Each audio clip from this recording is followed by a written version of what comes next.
आज हम देखने वाले हैं लॉक्ड अप। मूवी की शुरुआत में हम मलोरी नाम के एक लड़की को देखते हैं जो कि साउथ ईस्ट एशिया के एक शहर में अपने अंकल के साथ रहती है। अब क्योंकि मलोरी एक अमेरिकन है तो उसके स्कूल की लड़कियां मलोरी को हमेशा बुली करती रहती हैं। इनमें से नैनीता नाम की एक लड़की मलोरी को पकड़कर बुरी तरह मारती है और फिर वो मलोरी का वीडियो बनाकर उसे ऑनलाइन अपलोड भी कर देती है। साथ ही वो मलोरी को काफी बुरा भला और काफी सारी गंदी बातें सुनाती है। अब जब पानी सर के ऊपर चला जाता है तो मलोरी को बहुत गुस्सा आता है और वो एक डंडे से वार करके नैनीता का सर फोड़ देती है, जिस दौरान एक आदमी मलोरी को रोकता है और इन सब के कारण मलोरी को पुलिस स्टेशन जाना पड़ता है क्योंकि नैनीता को काफी गहरी चोट आ गई थी। फिलहाल मलोरी के अंकल उसे पुलिस स्टेशन से बेल करवाते हैं और साथ ही बताते हैं कि तुम्हें उस स्कूल से निकाल दिया गया है। वो मलोरी को समझाते हैं कि मैं जानता हूँ तुमने पहले वॉर नहीं किया होगा, लेकिन ये अमेरिका नहीं है, हमें यहाँ संभल कर रहना होगा और तुम्हें भी यहाँ रहने की आदत डालनी होगी। इतना कहकर वो बाहर चला जाता है। ये सब कुछ मलोरी के लिए एक बुरे सपने की तरह होता है और उसे समझ में नहीं आता कि वो करे क्या। फिर मलोरी अपनी जिंदगी को खत्म करने का फैसला करती है और वो नींद की ढेर सारी गोलियां खा लेती है जिससे वो तुरंत बेहोश हो जाती है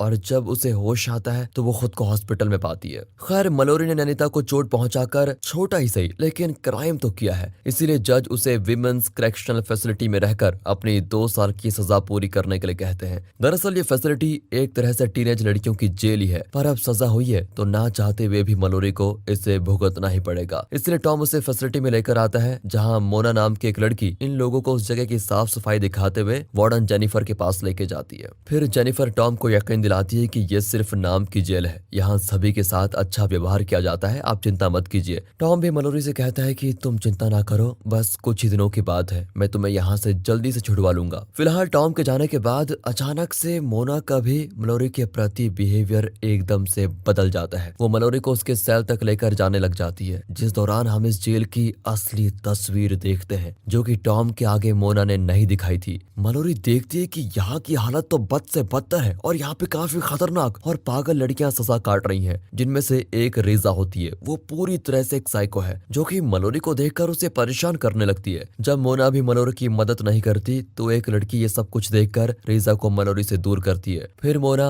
मलोरी को लेकर उसका कमरा दिखाती है जिसमें पहले ही कई लड़कियां हैं। मोना मलोरी को वहां सभी के सामने कपड़े बदलने के लिए मजबूर करती है, जो कि बेचारी मलोरी को ना चाहते हुए भी करना पड़ता है। फिर इसके बाद खाने का समय हो जाता है जब मलोरी को देखकर एक केट नाम की लड़की उसे अपने पास बुलाकर बैठाती है, जिस दौरान मलोरी देखती है कि रिजा उसे लगातार घूरती जा रही है। केट कहती है कि रिजा इस जेल की पागल कैदियों में से एक है, वो बहुत ही डेंजरस है, इसलिए उससे तुम्हें दूर रहना होगा। उसने अपने पूरे परिवार को ही जान से मार दिया था, बाकी तुम भगवान से ये मांगो कि तुम्हारी फाइट कभी रिजा से ना हो। यहाँ मलोरी केट को बीच में रोकते हुए कहती है कि तुम किस फाइट की बात कर रही हो। इस पर केट कहती है कि ये जेल या फैसिलिटी सिर्फ नाम के लिए है, यहाँ हर तरह के गलत और गैर कानूनी काम होते हैं। हर हफ्ते यहाँ 2 लड़कियों के बीच फाइट करवाई जाती है जिसमें काफी पैसे लगते हैं। इससे जज से लेकर पावर में बैठे सभी लोग पैसा कमाते हैं। अब ये चीज सुनकर मलोरी कहती है कि मैं फोन करके ये सब कुछ अपने अंकल से बताने जा रही हूँ, जिस पर केट उसे ऐसा करने से रोकती है। वो कहती है कि ये लोग बहुत ही खतरनाक है, अगर इन्हें भनक भी लग गई तो वो तुम्हें और तुम्हारे अंकल को मारकर कहीं दफना देंगे और किसी को कुछ पता भी नहीं चलेगा। अब ये दोनों बातें कर ही रही होती है कि तभी फिर से रिजा मलोरी को परेशान करने के लिए आ जाती है, जिसे इस बार केट रोकती है, पर रिजा केट से डरती नहीं और जब दोनों लड़ने ही वाली होती है तभी गार्ड आकर उन्हें रोक लेता है। अब केट के मना करने के बावजूद मलोरी टॉम को कॉल करके कहती है कि ये जगह बिल्कुल भी अच्छी नहीं है, आप मुझे लेकर यहाँ से जल्दी चलो। बाकी वो जब और बताने लगती है तो गार्ड उसे फोन रखने के लिए चिल्लाने लगता है, इसलिए डर कर मलोरी फोन रख देती है। फिर मलोरी को जेनिफर बुलाती है जो कि उसके सामने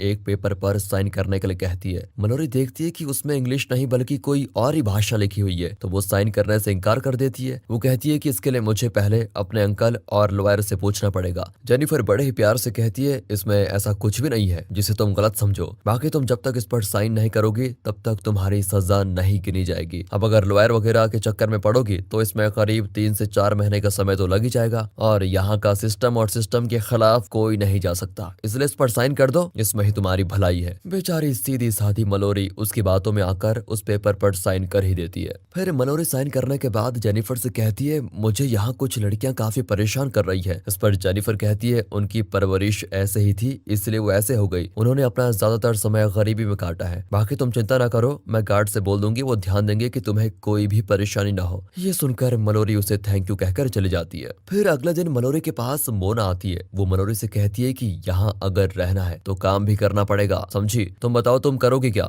या तो तुम टॉयलेट साफ कर सकती हो या फिर जमीन को घिसकर साफ कर सकती हो। बताओ तुम दोनों में से क्या करना चाहती हो? मलोरी जमीन वाला काम चुनती है। इसके बाद उसे जमीन घिसने के लिए कुछ दिया जाता है, जो काम इतना आसान नहीं होता। यहाँ मलोरी का सामना फिर से रेजा से होता है, जो मलोरी से कहती है आखिर तुम्हें कब तक केट बचाएगी। इतना कहते ही रेजा मलोरी को एक जोरदार पंच लगाती है, जिससे मलोरी के नाक से खून आ जाता है। यहाँ मलोरी देखती है कि ये सब रेजा गार्ड के सामने ही कर रही है। काम खत्म करके जब मलोरी वापस आती है तो उसकी नाक की चोट को देखकर केट समझ जाती है कि उसे रेजा नहीं मारा है, इसलिए वो मलोरी के लिए रेजा से लड़ने जाती है। जिन्हें इस तरह लड़ते हुए देखकर वहाँ जेनिफर आ जाती है। वो रेजा और केट को इसके लिए सजा देने का फैसला करती है। फिर गार्ड्स दोनों को पकड़ कर लेके जाते हैं। काफी देर रात में केट को उसके सेल में वापस छोड़ दिया जाता है, जिसकी हालत काफी खराब होती है। और उसकी खराब हालत को देखकर मलोरी को इतना तो समझ में आ चुका है कि यहाँ रहना इतना भी आसान नहीं है। इसी बीच वहाँ पर जेनिफर आती है। वो मलोरी से कहती है कि ये तुम्हारी वजह से ही हुआ है ना? लगता है तुम्हें कुछ सबक सिखाना पड़ेगा, तभी तुम समझ पाओगी कि यहाँ कैसे रहना पड़ेगा। फिर यहाँ जेनिफर अपना असली रंग दिखाती है। वो एक लड़की से मलोरी को लड़ने के लिए कहती है, जो कि मलोरी को बहुत बुरी तरह मारती है। जेनिफर कहती है कि जानती हो, अगले 2 हफ्ते तुम्हारी पहली फाइट है। तुम अपने आप को थोड़ा मजबूत बनाओ, तभी यहाँ पर जी पाओगी। बस यही सबक तुम्हें सिखाने के लिए मैंने ये सब कुछ किया। अब क्योंकि ये फाइट मलोरी को लड़नी ही पड़ेगी, इसलिए वो जिम में जाती है, जहाँ उसे वही लड़की दिखती है जिसने पहली बार मलोरी को रेजा से बचाया था। उसका नाम सुचिन होता है। मलोरी सुचिन से कहती है, क्या तुम मुझे अपनी तरह टफ बनाने में मदद कर सकती हो? सुचिन कहती है कि अगर तुम पूरे 1 मिनट तक अपने हाथ को फैलाकर उसमें डंबल पकड़ सकती हो तो मैं तुम्हें सिखाने को तैयार हूँ। लेकिन मलोरी 15 सेकंड्स तक भी वो काम नहीं कर पाती, इसलिए सुचिन उसे सिखाने से मना कर देती है। फिर इसके बाद मलोरी अपने अंकल को फोन लगाने जाती है, जहाँ मोना उससे कहती है कि मैं भी तुम्हारे साथ रहूंगी, और अगर तुमने अपने अंकल को कुछ भी बताया तो वो भी मरेंगे और तुम भी मरोगी। इसलिए मलोरी चाह कर भी उनसे कुछ नहीं कह पाती। अब टॉम मलोरी से कहता है कि मुझे तुमसे मिलने नहीं दिया जा रहा है। पूछने पर ये लोग कह रहे हैं कि तुमने किसी से मिलने से मना कर दिया है। अब मलोरी कहना तो ये चाहती है कि उन पेपर्स पर उन्होंने धोखे से जबरदस्ती साइन करवा लिए हैं, लेकिन वो डर की वजह से ये कहती है कि मैंने वो खुद किया। अब मैं आपसे बाहर निकल कर ही मिलना चाहती हूँ। टॉम कहता है तुम चिंता मत करो, मैं तुम्हें छुड़ाने में लगा हुआ हूँ। और यहाँ मोना के कहने पर मलोरी को फोन काटना पड़ता है। इसके बाद मलोरी को पकड़कर गार्ड्स एक जगह लेके जाते हैं, जहाँ जेनिफर उसे कपड़े उतारने पर मजबूर करती है। वो मलोरी से कहती है कि तुम्हारे पिता इतने अमीर हैं, फिर भी तुम्हारे लिए पैसा नहीं दे पा रहे हैं, इसलिए अब तुमको उसकी सजा मिलेगी। यहाँ जेनिफर के इशारे पर मलोरी के साथ गार्ड्स वहीं गंदा काम कर देते हैं, जिससे मलोरी पूरी तरह टूट जाती है और वो बाथरूम के शोवर में लटक कर अपनी जान देने की कोशिश करती है, पर शोवर टूटने के कारण वो बच जाती है। जिस बारे में जब जेनिफर को पता चलता है तो वो मलोरी को और भी ज्यादा मारती है। यहाँ वो कहती है कि अब मैंने फैसला किया है कि तुम्हारी फाइट अगले दिन नहीं बल्कि 1 हफ्ते में ही रेजा से होगी। मलोरी यहाँ रोते हुए जेनिफर से पूछती है कि आखिर तुम मेरे साथ ये सब कुछ कर क्यों रही हो? जेनिफर का जवाब होता है कि मुझे सिर्फ पैसों से मतलब है, पर तुमसे मुझे वो मिल नहीं रहा है। फिर भी तुम मेरा दिल देखो कितना बड़ा है। मैं चाहती हूँ कि तुम टफ बनो, ना कि अमेरिकन की तरह कमजोर बनो। तुम्हारे जैसे अमेरिकन को सुधारने में मुझे बहुत मजा आता है। हम मलोरी देखती है कि एक लड़की यहाँ के जुल्मों को सहकर इतनी तंग आ चुकी है कि वो अपनी जान दे देती है। उसकी मौत को देखकर मलोरी फैसला करती है कि मैं इस तरह ऐसे हार नहीं मानूंगी, बल्कि अगर मरना ही है तो लड़कर मरूंगी। इसलिए केट उसकी तैयारियों में मदद करती है, जिससे मलोरी पर काफी बदलाव आ जाता है। उसे इतने अच्छे से तैयारी करते हुए देखकर जेनिफर मलोरी की ताकत जांचने के लिए एक दूसरी लड़की से उसको लड़वा देती है, जिससे मलोरी एक अच्छी फाइट के बाद हरा देती है और इससे मलोरी को खुद पर विश्वास भी हो जाता है। एक रात मलोरी जब अपनी दोस्त केट के साथ होती है तो उसे जेनिफर मिलने के लिए बुलाती है। वो मलोरी से कहती है कि तुम्हारे अंकल टॉम ने पैसे तो खर्च किए हैं, लेकिन उन्होंने वो गलत आदमी को दे दिए हैं। इससे उन्हें तुमसे एक बार मिलने का मौका तो मिल गया, मगर उससे ज्यादा उन्हें आगे कुछ नहीं मिलेगा। बाकी तुम्हारे पास यहाँ से निकलने का अब सिर्फ एक ही रास्ता है, तुम रेजा को फाइट में मार दो और तुम्हें मैं यहाँ से जाने दूंगी। और ये मैं तुम्हें ऑप्शन नहीं दे रही हूँ, क्योंकि अगर तुम उसे नहीं मारोगी तो मैं तुम्हें मार डालूंगी। मलोरी जेनिफर की डील मान ही जाती है। फिर वो मोना की निगरानी में टॉम से मिलने जाती है। टॉम मलोरी से कहता है कि तुम चिंता मत करो, तुम्हारे पापा ने तुम्हें भुला दिया है, लेकिन मैं लगा हुआ हूँ, बस तुम्हें हिम्मत नहीं हारनी है।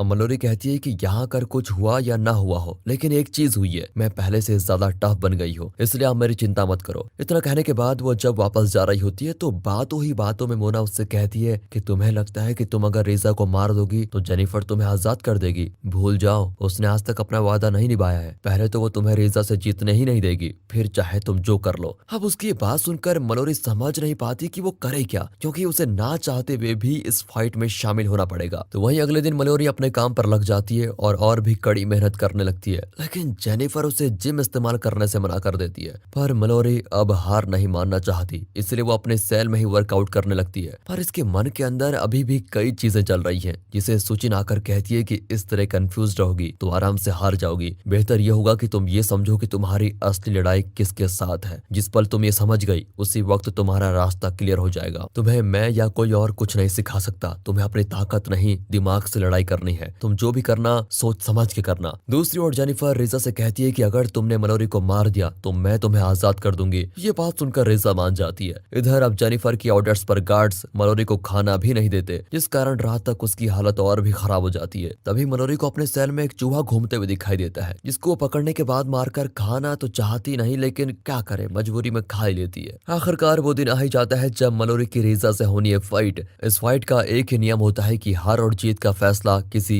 एक की मौत से होगा, जिसके बाद दोनों लड़ना शुरू कर देती हैं। पहले तो रिजा मलोरी को काफी मारती है, पर बाद में मलोरी रिजा के बालों से ही उसका गला घोंटने लगती है, जिससे रिजा गिर पड़ती है। लेकिन यहाँ मलोरी उसे मारती नहीं। ये देखकर जेनिफर मलोरी से कहती है कि मुझे ऐसा क्यों लग रहा है तुम्हें इसको मारने में मुश्किल हो रही है। ये कहकर वो मलोरी के हाथ में चाकू थमा देती है और कहती है इसे अभी खत्म करो, क्योंकि अगर तुमने ऐसा नहीं किया तो मैं तुम दोनों को मार डालूंगी और इसे मारने के बाद यहाँ से आजाद हो जाओ। जेनिफर के इतना कहते ही मलोरी रिजा को छोड़कर उल्टा उसे पकड़ लेती है, जिस पर जेनिफर कहती है ये तुम गलती कर रही हो, मैं तुम्हारे परिवार को भी खत्म कर सकती हूँ। ये सुनते ही मलोरी 2 बार जेनिफर के पेट में वार करती है। फिर वो एक गार्ड की गन लेने के बाद रिजा समेत सभी कैदियों से कहती है कि जिसे यहाँ से चलना हो मेरे साथ चलो। वो जेनिफर को बंदूक की नोक पर लेकर बाहर जाती है, जिसके पीछे सभी लड़कियां हैं। बाहर आने के बाद मलोरी जेनिफर से कहती है कि तुम्हें मैं नहीं मारूंगी, बल्कि तुमको तुम्हारे बनाए जानवर खुद ही मारेंगे। जेनिफर यहाँ उससे माफी मांगने लगती है, पर मलोरी उसकी एक भी नहीं सुनती और जेनिफर को रिजा और बाकी लड़कियों के हवाले कर देती है, जिससे वो सभी बहुत बुरी तरह मारती है। इसी बीच मलोरी केट के साथ वहां से निकल जाती है। इस दौरान केट उससे पूछती है कि बताओ कहाँ चला जाए। मलोरी जवाब देती है कि अमेरिकन एम्बेसी, जिसके साथ ये मूवी यहाँ पर खत्म होती है। बाकी दोस्तों, आपको स्टोरी अच्छी लगी हो, मूवी अच्छी लगी हो, एक्सप्लेनेशन अच्छा लगा हो तो लाइक कीजिए, चैनल को सब्सक्राइब। मिलते हैं अगली वीडियो में, तब तक के लिए गुड बाय, अपना ख्याल रखें।